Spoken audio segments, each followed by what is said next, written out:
This is one of the web pages that we're going to be going through and showing you how to build within this course. This is a sample of the website, and when we look at the code, we see that the HTML structure first opens up with HTML, has a head tag, and then we've got some CSS styling in here, and we're going to be going through this as well. And then over here we've got some metadata, and this metadata actually just tells the browser what type of content to expect. Over here we've got what's called viewport.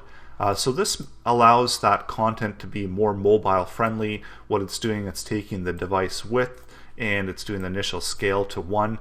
So in order to have content resized for mobile devices and smaller screens, you need to include this viewport within your meta up here at the top. And also with character sets, so we can include it up here, or we can include it as a string with this meta information here.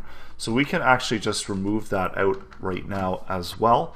And then over here with titles, so we've got our opening and closing titles, and this is a bunch of styling that we're going to be getting into later. And then we've got our body here, and footer, header, navigation, and this is our main section that contains our content.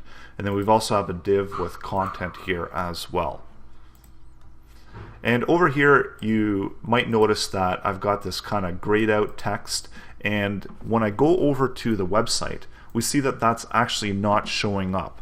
So this is a way to add in comments, and this will help you to guide you through as you're developing, to give you some documentation and information about what's going on here. So just over here I've added in a comment, and again it's not going to display within the browser. This is only visible within the source code when you open that up and when you're looking at your HTML document.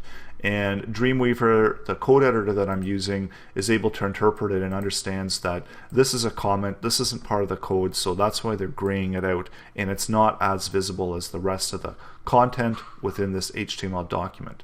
So in order to comment out, all you have to do is do this less than symbol,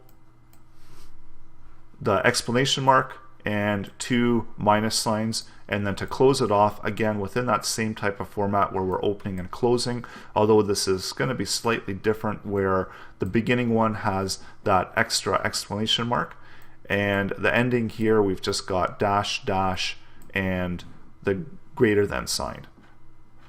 So that's how you add in comments, and this really does help with documentation of your code as you work through it.